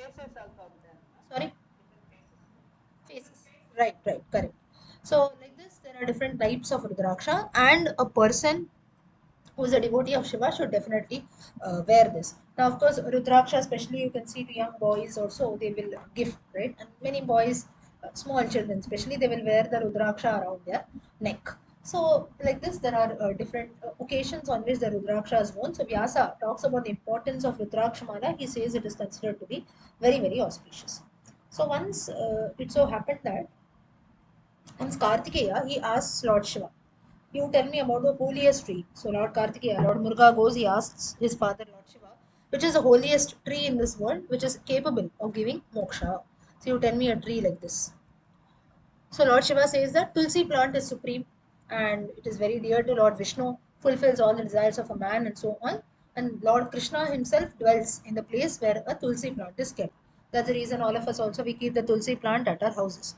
And spirits or evil ghosts and so on, evil spirits, ghosts, they will not venture near the place where the tulsi plant is kept. So this is the significance, and tulsi is considered to be the holiest plant. So the importance of tulasi plant has been told here in the Padma Purana. From here you have the tulsi stotram and so on. Tulasi bilva nirgundi apamarga kapithakau shami chamalakam durva ashtabilva prakirtitaha. Of course this is not a part of Padma Purana. In general I'm telling you. So तुलसी बिल्व निर्गुंडी अपामार्ग कपित्थकौ शमी चामलकम दूर्वा अष्टबिल्वा प्रकीर्तिताः. These are the 8 types of bilva patra that are there. One is a common, the 3-leaf bilva. Then, so this is the significance of the tulsi plant. Next, the Padma Purana also stresses upon the importance of the amla fruit, that is the gooseberry, nellikai, amalaka. It is said that it's a very auspicious, a very nutritious fruit, and it has got a lot of religious significance also. It is also very dear to Lord Vishnu, and on the day of Ekadashi also, it is offered to the Lord, it seems. Now, always remember, whenever you offer amalaka or that is nellikai to the Lord, you should know, most of us, what we do, we consume it in the form of a pickle, right? That should not be done. You just boil it and you keep it as it is. You offer it to the Lord as Naivedyam. That is Naivedyam. You should not add spices, salt to things whenever we offer as Naivedyam. When you prepare some rice dish also, it is an exception. Apart from that, we should not offer anything which has got a lot of chili powder or a lot of salt in it and so on. So that should never be offered as Naivedyam. Sugar things are fine. Sweet is okay, not salt. But a few exceptions like a rice dish or so, wherein for taste purpose, if you have to add sugar, that is, sorry, if you have to add salt, that is different. Apart from that, it should not be offered. So therefore, in the case of Amalaka also, on an Ekadashi day, people offer it as Naivedyam to the Lord and then you consume it. Because on the day of Ekadashi, usually it is Vrata, right? Most of us, we observe a fast. So on those days, this Amalaka is consumed. So you just boil it and you offer it as Naivedyam and later you consume it as Prasada. And it is said that now the health benefits of amla are a lot for hair growth, skin purposes, and it is said that one who regularly eats amalaka, he enjoys a good life, a long life, and so on. So for this, there is a story. There was a chandala. It seems. A chandala you can consider like a hunter also, or a person belonging to the low classes. Low classes. Now, when we say class, it is like mainly like a mendicant or a beggar sort of thing. Not very pleasant to look at. Sometimes you go to these pilgrimage places, you see those so-called sadhus, right? So that is one not very a very pleasant personality. They'll have long hair, maybe for many days together they've not taken a bath and so on. So like this, there are different things. So that's a chandala, mainly a person like from a tribal community also. So once he went to the forest for hunting, he hunted many animals, birds, and so on. And he feels very hungry. He saw an amla tree and he climbed up the tree. And he ate a lot of amla fruits. He satisfied his hunger. But while he was climbing down from the tree, he fell down from the tree and he died. Now Yamadutas came to take back his soul, and it seems that they could not take him to Yamaloka in spite of repeatedly attempting. Now Yamadutas they became very surprised and they asked a few sages nearby that this person he fell down from the tree, he has died. We have come to take him to Yamaduta. And he is a Chandala, so he has done a lot of sins. He has killed many innocent animals and birds, so obviously he is going to go to hell. So at that time, the sages they revealed to the attendants that you cannot even go near the Chandala's dead body because he has eaten the Amalaka fruit just before death. So Amalaka is a fruit which is considered to be very very auspicious to Lord Vishnu. Usually, people before death or so, if the Amalaka fruit is offered, it is believed that you go to Swargaloka. So the importance also this is just a small story trying to signify the importance of Amalaka fruit, Tulsi Patram, and so on. Further, you have the importance of Surya worship that has been highlighted in the Padma Purana. So, worship of Lord Surya. Now, whenever we worship Surya Bhagavan, usually on every Sunday also we offer water or we chant the 12 names of Surya. You offer Surya Namaskara, or for eyes, especially for all kinds of eye disorders, we offer a lot of prayers also to Surya. So the importance or the significance of Surya worship has been highlighted in the Padma Purana. So again, there is a story. Once it so happened that there was a king, his name was Bhadreshwara, and he ruled over the central part. Madhya Desha was his kingdom. Basically, Madhya Desha you can consider the central part, and central part of Bharata Desha or Jambu Dvipa. Now, in those times, you did not have countries which are divided like today's geography. So, today, if you say Bharata, you know it starts from Kashmir, it will end in Kerala, Gujarat, till maybe the eastern side, Orissa or Arunachal Pradesh, whatever it is. In those times, this was not limited. Or today, you have maybe 29 states, so many union territories. After a few years, maybe the geography of the country keeps changing. Maybe 75 years back, you had few other countries, Pakistan, Afghanistan, Bangladesh, which were a part of India. So the course of time, geography keeps changing. So even in those times, Bharata Desha is not the Bharata that we have today, that you can consider as Jambu Dvipa. So like the Asia continent, a bit more of a landmass was there in this place. So there you had this king called Bhadreshwara who was ruling over Madhya Desha. And once it so happened that his left hand or the left side of the body was infected with leprosy. Now we know that when the disease leprosy comes, the fingers are folded. You cannot use your fingers, toes properly. You cannot move about nicely. So Bhadreshwara, he felt very afraid, like such a disease has come. It is spreading to my entire body. And he himself, he decided to end his life. And he went and spoke to his head priest. Now every king has got a priest. So he goes and tells his priest that I want to end my life because I don't want to suffer from this deadly disease of leprosy. So instead of natural death coming to me, I myself will end my life. So the priest says that if you want, you can end your life, but your whole kingdom will be destroyed. If the kingdom does not have a king, obviously it is going to be ruined, right? So he says that you will be cured of leprosy if you worship Lord Surya. So once the head priest he told, then the right rituals or so for to Lord Surya were done by the king. And King Bhadreshwar, it seems that he did a lot of worship. He chanted the names of Surya, a lot chanting a lot of mantras, offering a lot of fruits, naivedyam, and so on. Akshata. Akshata is the yellow color rice grains that we offer. So such things he does, and ultimately it seems that the king was cured of leprosy within 1 year because he had a lot of devotion, a lot of bhakti towards Lord Surya. So from here, now through these stories, you must note one thing that it's not just mere magic. You worship this god, you'll be freed from this. Or you do this, you'll be freed from this. It doesn't try to signify that way. It is just to highlight that when we have a belief towards things, it does happen. Just as now also, the best example, Narayana Bhattatri. Just now, few of us were learning, right? Narayana Bhattatri had this belief, or his guru came and told him, you pray to the Lord, you start from Matsya, you start from the fish, in 100 Dashakams, he had the belief, he cries out to the Lord that you cure me of this illness, and ultimately he was cured. So, this is his personal belief, and it does happen. Many people later, also, even people one amongst us, we might have our own set of personal experiences, and then we start believing, right? Similarly, in the case of this king, also Bhadreshwara, he believed that he asked his head priest. His head priest told, you worship Surya for a year or so. He kept faith on him and he started worshipping the Lord, and that's how ultimately he was cured.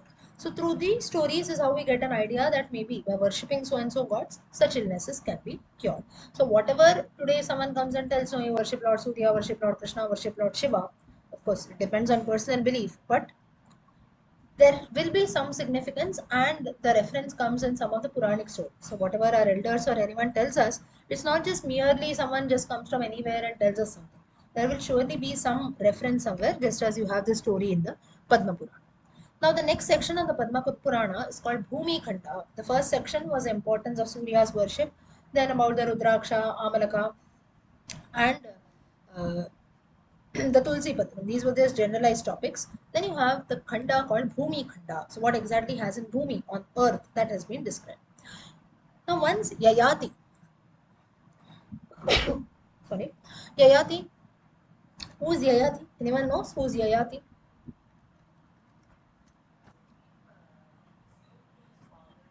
Sorry,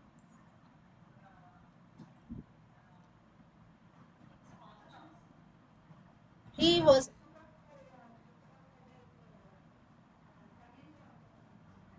yeah. So that is, you can consider he has come in the Soma Vangsha, sorry, in the Soma Vangsha, correct. So he is, you can consider like an future descendant of the Yadavas, the Pandavas, and so on. That is this Yayati. So the story of Yayati is once Yayati he asks Matali. Now Matali is a person. Now Matali, there are different references. Most common person who's Matali is the charioteer of Indra. He is called Matali. Anyone knows where references of Matali comes? It's not a question answer session still. Matali, this charioteer, you get the reference in the Ramayana. Indra, when Rama was fighting with Ravana, at that time Indra sends a chariot because Rama did not have a chariot and things like that, right? So Matali, he comes down from heaven, Indra's charioteer, and Rama sat on Indra's chariot and he fought the war. So the charioteer of Rama was Matali. So this Yayati, he requests Matali that I want to know about a few things from the Vedas. You tell me what are good things, what are bad things, and so on. So like these different questions he asks. And further, Matari, he describes that one who maybe criticizes the Vedas, criticizes each other's religion, then maybe torments other people, troubles other people, not respects one parents, one elders, does not give dakshina to a guru, does not give dakshina to a brahmin, and so on. So all such things, or maybe you don't follow the Shata Karma properly, you don't study the scriptures in the right way. So all such things lead to sins. Then, even if you stop a hungry person from having his food, or if you don't offer water to a thirsty person, all these are different kinds of sins. So, now here why Yayati asks this is he tells so that he himself can stop from doing wrong things. Now, you might be wondering now in the Padma Purana also you have a list of sins. Apart from this, there are many other Puranas, Garuda Purana and so on. But in all our scriptures, why the concept of sins or punishments has been mentioned in detail? It is disturbing to learn, or you can say it is quite, it is as if it's not necessary, right? Why should someone tell us about wrong things? But the significance behind that is only if you know what is wrong, only then we can do what is correct. For this, a very, very popular story is there. I think I would have told you before too, of a mother and a son. Mother, once there was a son, and at a very young age, a very you can consider poor, quite poor. So the mother had put in a lot of efforts to upbring her son, and the child had lost his mother, lost his father at a very young age. So the mother only had to take care of the upbringing of her son and so on. So the child was, you can say, pampered a lot, and whatever he did, anything you do good, you do bad, anything that used to be done, the mother used to not tell the child anything. She used to just be okay, whatever you do something good, she used to appreciate. You do something bad, she used to not tell anything. So that like this life was going on. So it seems that now all of us also as children, maybe if we didn't do this also, you would have surely seen child. What it does is sometimes it goes to play with someone else, and if it likes something, what it does, it keeps it for itself, right?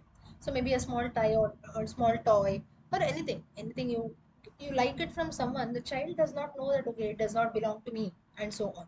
It likes something, it will keep it, right? Or maybe if it, your own children or you yourself would have this experience. You see that sometimes you maybe go to someone else's house, and if your child likes something, the child does not know that okay, this is not my house, this does not belong to me. So the child cries, right? No, I want this to stay with me, and so on. So at that time we tell the child, no, this does not belong to you, you please return it back. Child cries for some time, but still we teach the child that you must not do this, you must not borrow things, I will buy it for you and give, right? So next time the child knows, once it grows up, it knows that okay, I should not take anything from anyone, I should not steal, I should not borrow. If I need anything, I should ask it from them, or I myself should buy it, right? So this usually the parents they teach from a young age. But in the case of this boy, he did not know this. He used to steal things and come from. He used to go to his friend's house, pick up something, come back. And the mother knew this, but still she never stopped. She never told that what he was doing was wrong. So here the child did not know that stealing something or borrowing, bringing things from others without asking them, something which is very much normal because the child was not told that. And he ended up doing the same thing. The child turned out to be a grown up man, and for him now, stealing and bringing things from other people's houses became very, very common because he did not know that it was wrong. He used to steal from people's houses also. And one fine day, obviously, if you do small things, you bring a toy or so, maybe nobody will go and maybe fight against you or file a complaint also. But if you go to people's house and start stealing, he became a thief. So obviously, one fine day, the police comes and caught hold of him. At that time, he blames his mother. He tells his mother that because of you today I'm in this state. The mother feels very bad. She tells, how come what I did, you are doing for your own wrongdoings. But that time the boy says that you did not stop me at my young age. When I even bought a small toy from someone or I just borrowed it, you did not stop me, you did not tell me that what I was doing was wrong. So that's the reason why I felt that stealing or bringing things, borrowing things from others without asking them is quite normal. I ended up doing the same thing all my life, and today I have been caught. So through this, later the mother she realizes that oh, I should have stopped and told my son that what he was doing was wrong, and so on. So the same thing is applicable here also when we talk about sins, be it now in this topic of Padma Purana or the previous Purana, Garuda Purana that we saw, and various other Puranas. Sins or punishments, when we see, you must always look at this with this aspect, that is, to do something good, we must know. what is wrong, right? So just as we have do's and don'ts to buy something from the market or a product, there are certain rules which we have to follow, but we must also know the don'ts. Only if you know the don'ts, you can follow the do's properly. So the same thing is mentioned. So Padma Purana also, so Yayati asks Matani and he talks about a few sins which a man commits and a lot of good things. Also Matani says that is ahimsa, kshama, satyam, bhakti, then benevolence, helping others, meditation, bhakti, doing a lot of you can say sacrifices and so on. So such things are all good things. Then donation, donating grains, food to others, annadanam. Then taking care of animals like horse, cattle. So in those times, people life used to revolve around agriculture and animal husbandry. So giving water to a thirsty person, doing good things in our own way, then donating sandals or whatever is possible, maybe basic food, water, things like that. So if you do all such things, worship Lord Shiva or Lord Vishnu. So Padma Purana talks about the worship of both again, Vishnu or Shiva or anyways, both the gods. You can also attain Shiva Loka or Vishnu Loka. So like this, Yayati, he asks a few questions and he gets an idea of what are good things and what are bad things. Next, he propagates Vaishnava Dharma. So the significance, or you can say the root of Vaishnava Dharma, has been mentioned in the Padma Purana. So King Yayadi, he was a son of Nahusha and as I told you, a descendant of the Soma Vamsha. He was a very great devotee of Lord Vishnu and he has contributed a lot to Vaishnava Dharma. So, and he did a lot of things in order to propagate the Dharma also. All his subjects were also very happy and he lived for about 1 lakh years, it seems. And, ultimately, he had attained a lot of virtue. As usual, Indra became very afraid. Now, Indra's nature is to get afraid. Someone seems to become superior or so. Indra is a bit jealous. Jealous. Or now, Indra, this is though we say the king of gods, it is a padavi. It is a position. So after a few years, this Indra padavi will be changed. So Indra is not a proper noun. It's the name of the title. King of gods is called Indra. So it can keep changing. So therefore, the Indra who was there in those times, he used to feel afraid. So what he seeing Yayati growing, he felt that oh, the next Indra would be this Yayati only. So what he did was he instructed Kamadeva, the god of love, and his wife Rati Devi that you find out some means so that this Yayati will stop propagating Vaishnava Dharma, will stop doing devotion to the Lord, and so on. Kamadeva, along with other Gandharvas, they go to Yayati's palace and they ask his permission that we want to stage a drama. We want to show you a drama. Yayati was very happy, he gave permission, and it seems that Rati Devi at that time comes. She comes as a very dressed as a very beautiful woman, and somehow she was successful in distracting Yayati's mind. So that is Yayati became attracted towards her. He was enchanted by her beauty, and he lost his senses. He fell down unconscious. It seems that is. It is just like you look at something, you get so much distracted that you don't know what you're doing. So the same thing happened with Yayati and finding the right time, it seemed that Vruddhavastha. Now, Yayati, though he lived for 1 lakh years, it seems that through the blessings of Lord Vishnu, he never lost his charm. He remained young, it seems. That's the reason all the youngsters also used to envy him. This person is 1 lakh years old, still he looks still young. So ultimately, when Yayati fell down unconscious after being distracted by Rati Devi, Kamadeva entered Yayati's body and Vruddhavastha, that is old age, also entered his body. And this way, what happened is Indra's plan became successful. Yayati lost his charm and slowly Yayati. Now, what happened is Yayati, after he fell down unconscious, later he realizes that now no one is just respecting me. I've lost my form. I've lost all my, you can say, the respect that I was getting as a great Vaishnava devotee. So now, and I have also attained Vrindavatsa, so I lost my youth. So now what to do? So through this story that is there, this incident, we get to know one thing that is only till how much ever we say that true people will always stay. But then there, out of 100 people, there might be 90 people who are attracted only by our looks, only by our good things, only by maybe wealth, prosperity, and so on.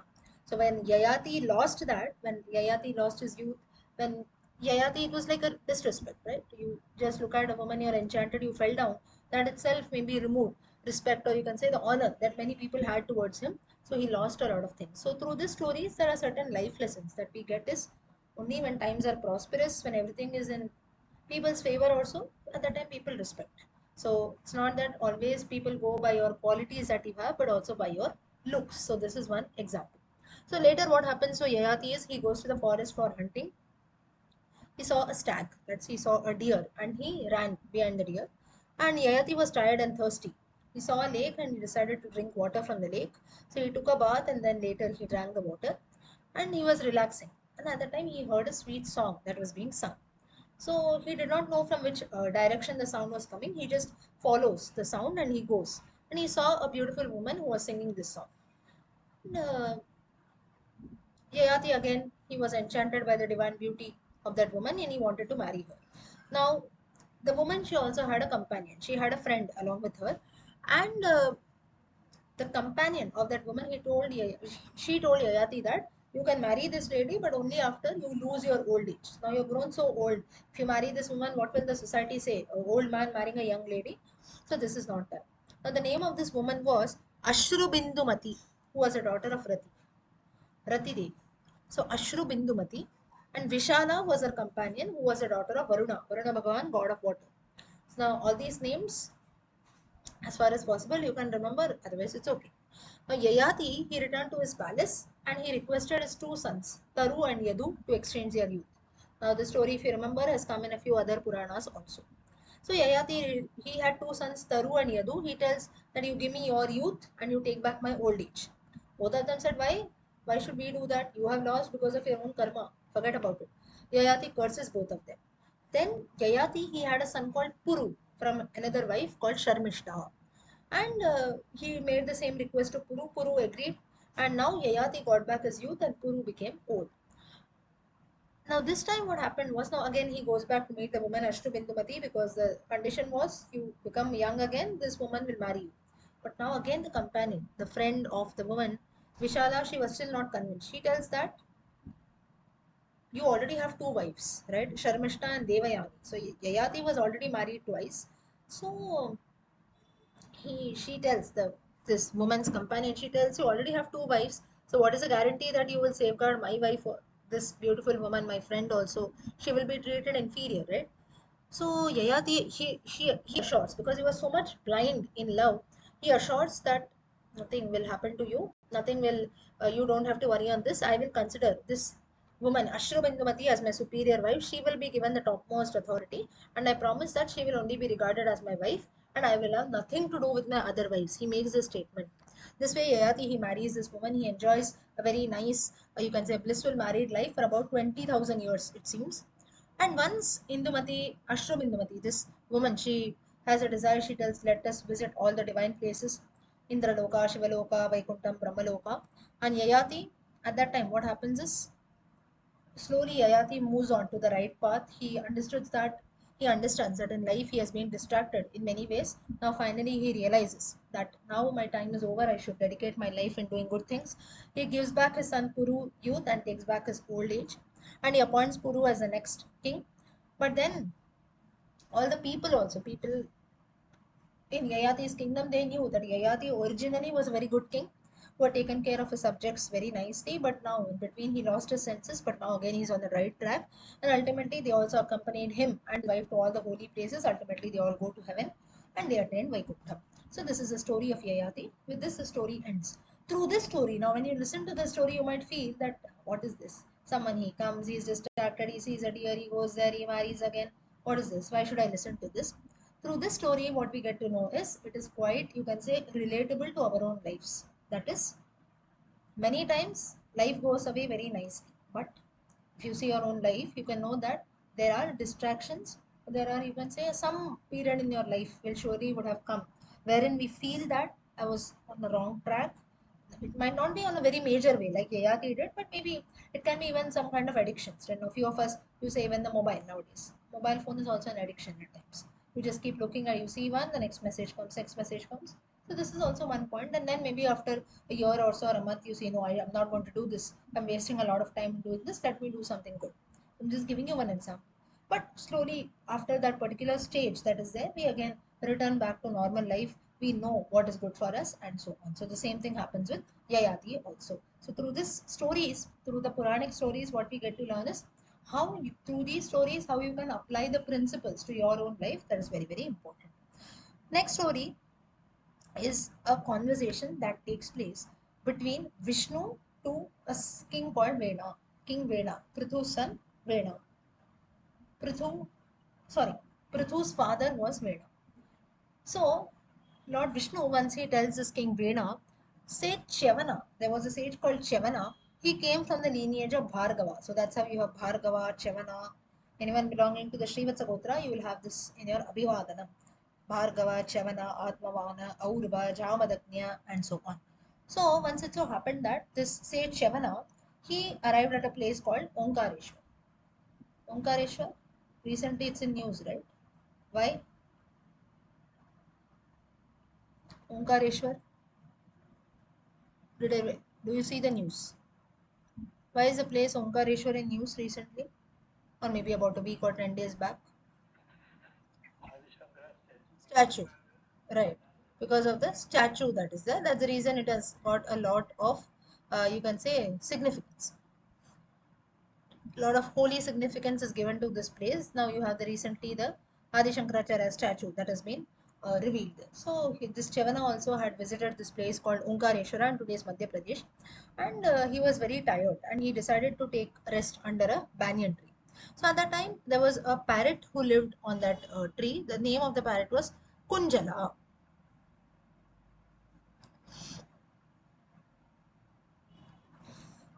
And this Kunjala, it seems that was a talking parrot and it had four young children. Ujavala, Samujvala, Vijwala, and Kapinjala. Kunjala, he was a very learned parrot and he had mastery over all the scriptures. He had studied all the scriptures. His son Ujavala, once it so happened that he tells this Kunjala, his father Kunjala, that you give discourse on various topics of spirituality, on various religious aspects, and so on. So at that time, Kunjala he starts talking about salvation, Paramatma, this, that, everything. And he also talks about the importance of Lord Vishnu, the form of Lord Vishnu, Nirakara form. Nirakara, formless. Sakara, Sakara or Sakara is with the form. Sa Akara, Sakara. So like this, Sakara, Nirakara. So a form with a form, maybe you Vishnu or Krishna, if you see with a form, with a Pitambaram, with the flute in his hand, with a flower, Mayura Picham, with a Mukutam, and so on. But formless also, even though we don't have a picture of Krishna, or even if we don't have an idol of Krishna, I'm just giving you an example, still you can imagine, right? So, in a formless way, also we can imagine the Lord. So, that is Sakara, Nirakara. So, on such different topics, this parrot Kunjala, he gives a lot of discourses. And he also talks about various austerities like the Ekadashi Vrata and so on that are observed by Vishnu devotees. Ekadashi Vrata, Dwadashi Vrata. Then there are, apart from that, also Janmashtami, then Akshanda, Manoraksha, Trisprisha. These are all names of different vratas that are there in praise of Lord Vishnu. Most famous is the Ekadashi and Dwadashi Vrata. So now Kunjala, he tells all these tales. Now actually Kunjala, this parrot, is telling all this to his own child Ujjvala. But all this conversation is being heard by the sage Shavana and he attains a lot of knowledge. So this Kunjala parrot, he continues to narrate a story and he tells the story of a king. So there was a king called Subahu who ruled over the Chola Desha, that is in today's South India, Tamil Nadu area also, Chola Desha. And there a Brahmin called Jaimini, he used to come. So all the kings in those times they used to have advisors, that too religious spiritual advisors. So on various matters, religious spiritual matters, this Jaimini used to come and advise this king Subahu.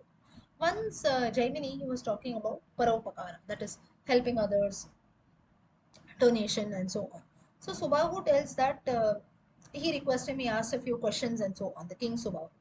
So Jaimini, he tells that whatever we earn, out of that at least some point, some part of it, Yatha Shakti, we must give it to people as per one's own capacity. You must help people, maybe who are not that blessed. That's the reason why we do a lot of donations and so on, right? So like this, if you do, it is just that you're giving back the society. The society has blessed you in many ways. So it's just a sense of gratitude or okay, I'm blessed with few things. Maybe there are few people who are quite unfortunate. They don't have even the basic things. Out of what I earn, maybe little I can dedicate to them. It might not be only in terms of money, it can be anything. So Jaimini he talks about this. That's the reason why we give in donation or a lot of these social welfare activities that take place, right? So maybe in schools also, children sometimes are encouraged. I'll give you one example, especially during now the Diwali festival that comes. You see, sometimes in schools also you will have a circular. They'll say that you don't burst crackers. Instead of that, you donate something to an NGO. Or even in the corporate world, if you see, you have something called CSR. I don't know if working people might be familiar. That is, CSR activities are nothing but wherein you give something to an NGO or some organization which works for orphans and so on. Right? So that is social welfare activities. So why even corporates, even offices have this, schools have this, institutions have.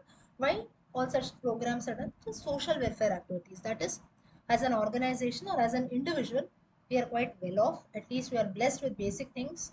So out of that little part, we take out and help people who are there or people who are not that fortunate like us. So the same thing Jaimini also explains to Subahu. Subahu, this king, was very impressed by Jaimini's preaching, and it seems that he decided to spend his the rest of his life in the worship of Lord Madhusudana, that is Lord Vishnu, and a lot of austerities this that he does and ultimately attains Vishnu Loka. So why this story is told by the parrot Kunjala is to try to you can say talk about the importance or significance of helping people those are in need. That is maybe helping, contributing for good causes. It might not be only in need. Maybe there's a temple construction that is taking place or some good activity that is being done. For that also, if we yatha shakti, if you contribute for that, it will be of help. Next, Kunjala. Now, Sage Chavana was listening to all this conversation and he was amazed. Parrot speaking so nicely. He asked Kunjala that who are you, from where did you acquire such knowledge and so on.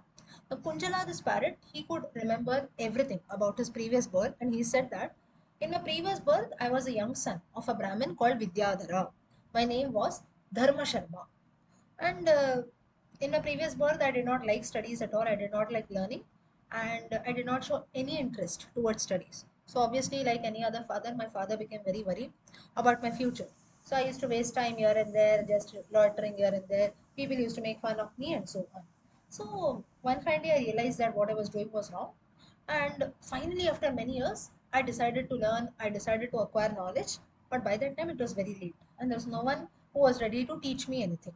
So what happened is ultimately I became old, but still I was like an idiotic person. I was very stupid. I had not learned anything, so obviously I did not know anything. I was illiterate. So once it so happened that one day I sat in a temple and I was cursing my own fate. I was regretting why I did not put in efforts, why I did not learn and study and so on. Suddenly a sage came there and he asked me that why am I so sad. I told my entire story. Now the sage, he felt pity on my condition and he blessed me with divine knowledge and said that you will have knowledge of all the future incidents that will take place in this world. And so all this the parrot is telling Sage Chavana. So Sage Chavana next asked that how did you get, you were born as a human being, right? Called Dharma Sharma. So how did you acquire the form of a parrot in this birth? What is the story behind it? So Kunjala, he replied that he says that a man is influenced by the company that he has around him. So why I took birth as a parrot, for that also there is a reason. So once, now this reason also has already taken place in the previous birth. Once it so happened that a fowler is basically one who maybe kills birds, shoots birds. Any fowler that you remember? Reference of a fowler? In which scripture it comes? Tapaswadhyaya niratam tapasvi vagratambaram. Uh, Valmiki story, Ramayana, base of the Ramayana. What happens is Valmiki sees a fowler shooting two birds, a male and a female bird, and the agony that arises between them. The male bird dies, and the female bird shouts. Shouts as it cries out in pain. So fowler is the one who shoots the birds. In this story, you must know Valmiki is the first Sanskrit poet. Ramayana is the first Sanskrit piece of literature. Tapaswadhyaya niratam tapasvi vagratam first shloka of Ramayana. And the fowler shloka, anyone knows? Manishada pratishtantam tamashashwati samaha. No? Okay. These are all basic things which all it's okay, even if you don't know it is fine, but knowledge should always keep increasing. So these are all, you can say, Ramayana, Mahabharata, our own scriptures. We must know at least the first words of all of this. You can try to find out. Okay, so like this, the story, the Kunjala, he tells how I got the form of this parrot is. He tells a fowler, that's a person who, how hunter hunts animals. Similarly, a fowler will kill birds. So it seems that a fowler, he sold a parrot to a Brahmin, and that parrot was ultimately presented to me when I was in a human form. And it seemed in the passage of time, what happened is I became very much attached to this parrot, and I deviated from my good path. So the sage who had come here had blessed me with a lot of knowledge, but I got so much attached to the parrot that I went again on the wrong path. And as a result, all my knowledge vanished. I became an idiot again. One fine day, it happened that a cat arrived from somewhere and killed my favorite parrot. I became very sad. Now, like a very near one is killed. Similarly, I became very sad. And as a result, and I was always crying, thinking about this parrot, and ultimately I died. But it so happened that even at the time of death, my mind was filled with the thoughts of my companion, the dead parrot only, and that's the reason I was born as a parrot. But fortunately, I remember all the things that have happened in my previous birth while I was still in my mother's womb. So that's the reason I used to curse myself for wasting my life. But ultimately, at least the God has paved a good way that though my physical form is that of a parrot, I can remember the things that have happened in my previous birth. That's the reason little bit knowledge I have. So listening to all this, Chavana was amazed by the story of the parrot Kunjala, which was a learned parrot. So through this story again, now the story now little you can consider as even fantasy. Let's not argue whether it is true or not true. But then it has been mentioned in the Padma Purana. The learning out of this story is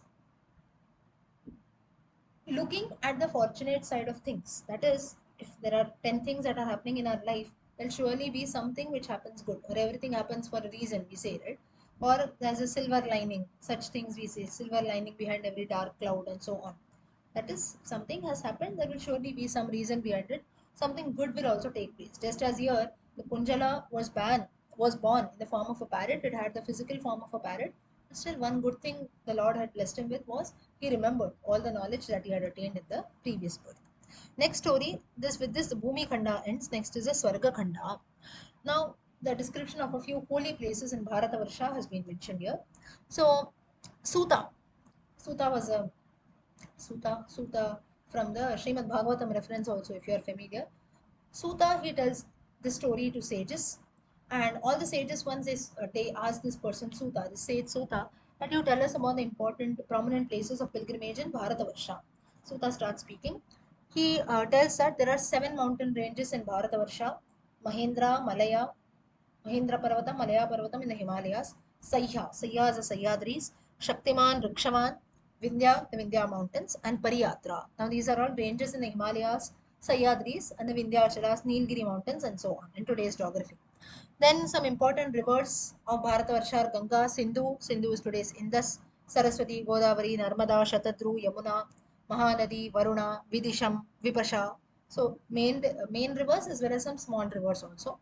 Then the main Janapadas. Janapadas are nothing but, you can say, few important places or few important dynasties. That was Janapadas. Uh, in the northern part, you had the Kurus, the Kurukshetra, Kuru, Panchala Desha, Shalva, and so on. Shalma, Gandhara, Kashmira. Gandhara Desha, you had Gandhari from in the northern part. So through the time period of Padma Purana, we get to know that Gandhara Desham, which is in today's Afghanistan, was still a part of India then. So it was obviously before partition. So Shakuni and Gandhari from the Mahabharata reference, they belong to the Gandhara Desha, which is in today's Afghanistan. Or even Kaikai belong to the Keikaya Desha. So like this, there are places which are mentioned in our Puranas. So they all used to be considered to be in the northern part. Kashmir, Kashi, Kalinga, Madra, and so on. Kosala, Bhoja, Sindhu. So these are all names of different dynasties. Then Janapadas in the south were Dravida, Kerala, Karnataka, Chola, Kona, Koraka, Mushala. So in those times we didn't have the concept of states that were there. Just as maybe during the independence times you had presidency, right? Madras presidency, Bombay presidency. Like that, in these times you had this concept of Janapadas. Now it is called states. So all this Sutta explains the important mountain ranges, important rivers of India, and these important places. Further, he talks about the greatness of the Pushkara Tirtha. Pushkara Tirtha, Rajasthan, the only place where Lord Brahma is worshipped. So once he tells the story of this Pushkara Tirtha. So Sutta tells the story that once sage Narada, he visited the Pandavas, the Pancha Pandavas from the Mahabharata reference, during their Vanavasa, during their 12 years of Vanavasa. So the Pandavas had visited a lot of places during their exile period and they wanted to know about the good things. Now it is said that whenever you go on a pilgrimage, you attain a lot of merits, right? So the Pandavas wanted to know about their merits. So sage Narada Then he remembered an incident when King Dilipa also. Dilipa is the ancestor of Rama. You can say the great grandfather of Rama. Dilipa, Aja, Dasharatha, Rama. That's how the lineage goes. So the same question, that is, we go on a pilgrimage, what are the fruits that we get? What is the phalam in return? Same question once this king Dilipa had asked his guru Vasishtha. Same incident Narada recalls and he tells the same answer to the Pandavas here. He says that sage Vasishtha talks about the greatness of this Pushkara Tirtha, and it is said that it is the holiest place where Lord Brahma has his abode, and people who visit this place, they consider themselves to be very very fortunate to take a holy dip at the pushkar. It is very auspicious, and it is the fruits are equal as in performing an ashwamedha sacrifice. So this is the fruits here. Further, Vasishtha talks about a lot of other places like the Amarkantak, the Narmada, and so on. So nowadays you have the Narmada Parikrama, right? Anyone has done that? You've gone, or at least have you heard about it? The Narmada Parikrama Yatra that people do? No? You have heard, right? Yes. So that is nothing but, yeah. So at least if you heard also, it is okay. Narmada Parikrama. It is just that wherever the river Narmada flows, on the banks of the river Narmada, whichever are the holy places, that is the Narmada Parikrama. So people go around that place. So just as now, very simple example, Ganga. Wherever river Ganga is there, you have the Kashi. You go to north also, Uttarakhand also, wherever river Ganga, Yamuna flows. Or the Chota Chardham Yatra, Gangotri, Yamunotri, Badrinath, Kedarnath. So that is holy places situated around the Ganga and Yamuna. Like this, Narmada also. Narmada mainly, if you see, flows in the west and then the central part of India. So there we have a few holy places. So wherever the Narmada river flows, that is considered to be like the Narmada Parikrama Yatra. You can maybe Google a bit if you want to know. So like this, these are all important places which Vasishtha and Narada also here tells to the Pandavas. So Vasishtha, he continues, a man, one who is desirous of going on a pilgrimage, first of all, he should visit a lot of holy places. One is sage, it is a place called Jambu Margam. Now, Jambu Margam, you can consider it should be there in today's central India. So, basically, Padma Purana talks about a lot of holy places which are around, in and around the river Narmada. So, Agastya Ashrama, Kanya Ashrama, and so on.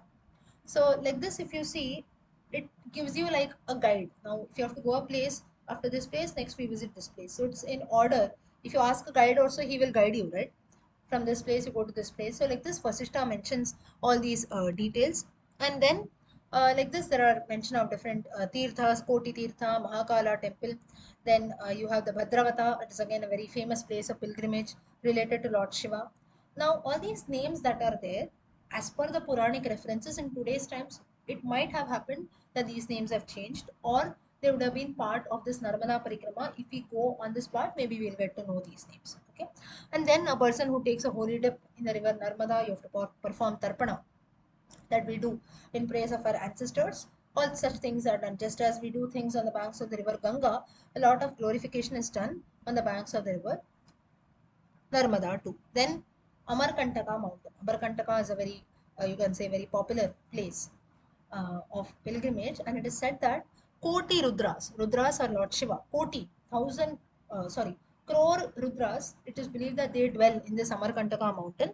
And again, the place where the river Kaveri and Narmada meets, just as we have the Triveni Sangama, similarly this place wherein the rivers Narmada and Kaveri meet, that is considered to be very, very auspicious. And this place, Amarkantaka, is visited during the solar and lunar eclipses. So such things Vasishtha talks about the holiness of this place. Next, sage Narada, he continues with the description of holy places. He says that uh, you must also visit a Tirtham, a pilgrimage place called Dharma Tirtha, then Kalapa forest, Saugandhika forest. All this is located in the Madhya Pradesh UP region, the central part of India. Then you must take a dip in the holy river of Yamuna, Kalindi. Now, the river, it seems that Yamuna river, it flows in different holy places like Pushkara. Then you have the Kurukshetra. Kurukshetra is in today's Haryana, Kashi, and so on. So there you have such places. Now in Kashi, you have river Ganga. In Haryana, or you can say the north part of those regions, you have river Yamuna that flows. So here it seems that what Narada here mentions is just even if you get a chance to visit these places, Pushkara, Kurukshetra, Kashi, and so on, just merely taking a dip in the Yamuna water will bless you with the fruits of visiting all these holy places. And different rituals. Now depending on the time period, depending on every yuga, say for example in the Satya yuga, if you have to please the Lord, people used to do a lot of meditation and penance. Treta yuga was a lot of sacrifices. Dwapara yuga, a lot of pujas and so on. Kali yuga, ultimately it is chanting the names of the Lord and donation, that is charity.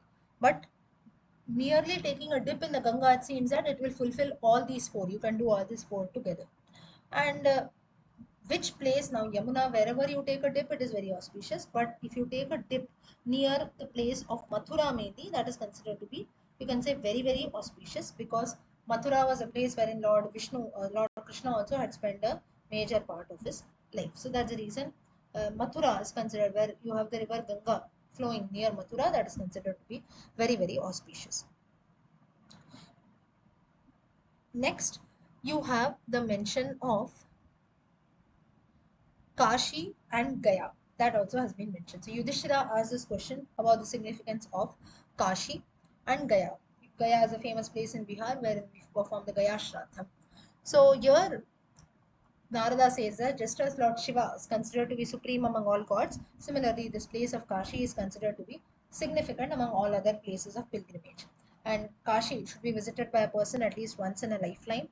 And the famous Shivalinga, Kopardheshwara or Kopadheshwara, is installed in Kashi, or Vishwanatha of Kashi.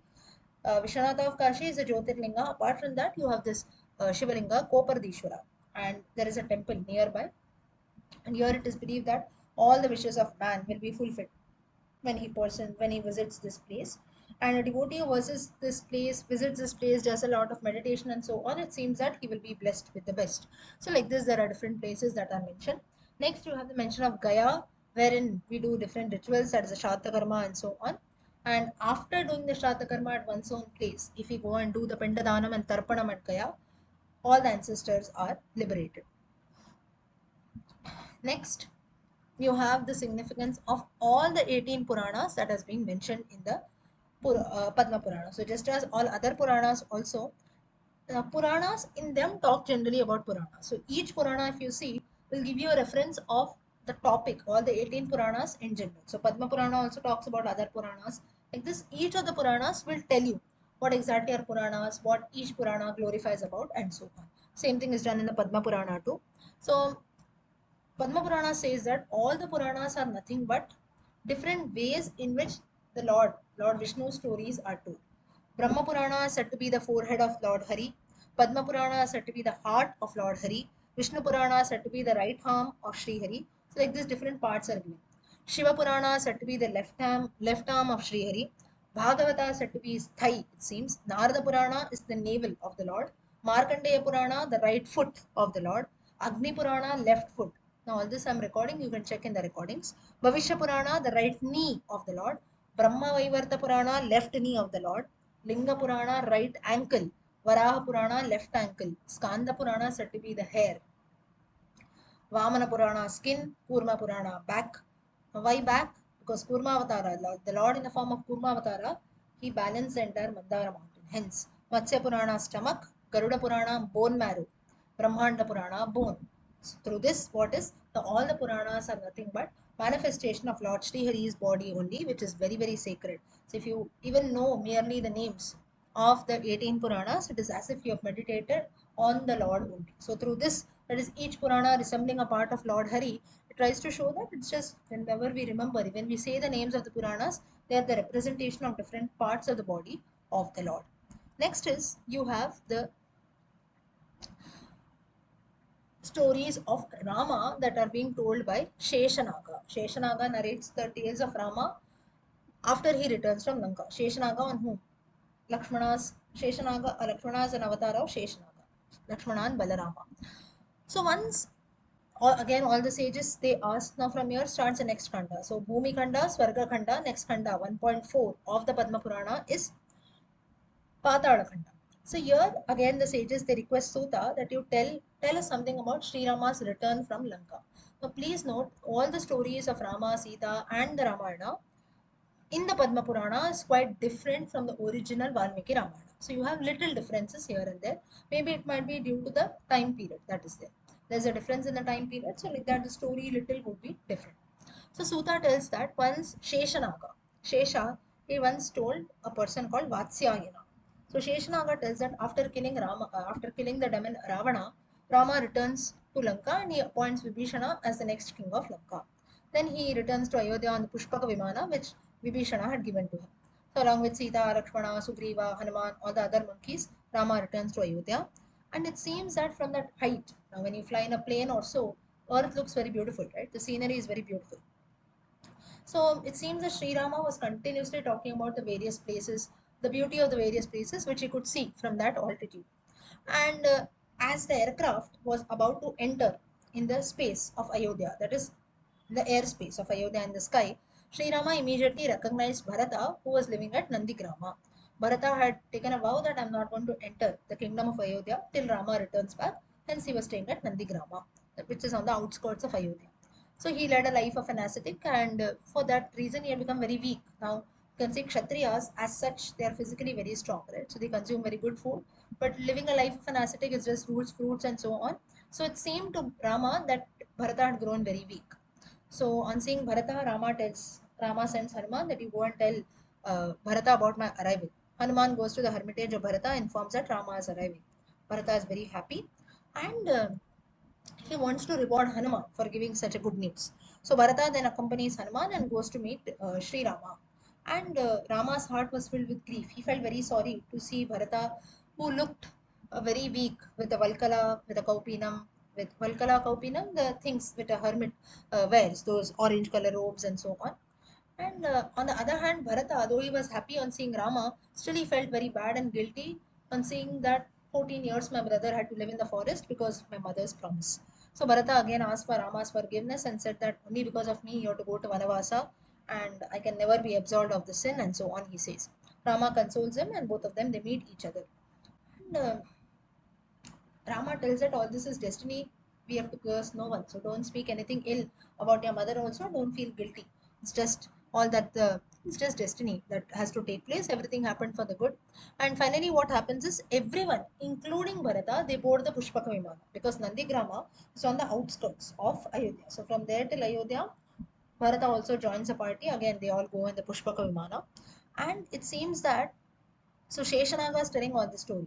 Sumanta, he saw Rama's arrival, he saw the Pushpaka Vimana coming. He goes and tells the people of Ayodhya that Rama has finally arrived. All the people are dancing in joy. Preparations start in order to welcome Rama for Rama's grand reception. Whole city is lighted with lamps. A very short period, but still people are rushing and running here and there to welcome Rama in the best way possible. Ultimately, Rama and Sita they get down from the Pushpaka Vimana, and a palanquin came, it seems, to receive them and to carry them to the palace. People, it seems, stood in queues on both sides of the road with folded hands. Sri Rama blessed all of them. First, Rama went and met Kaikeyi, who was again full of grief. He consoled her, then he went and met Sumitra. At last, he went and met his own mother Kaushalya, who was dying to see him.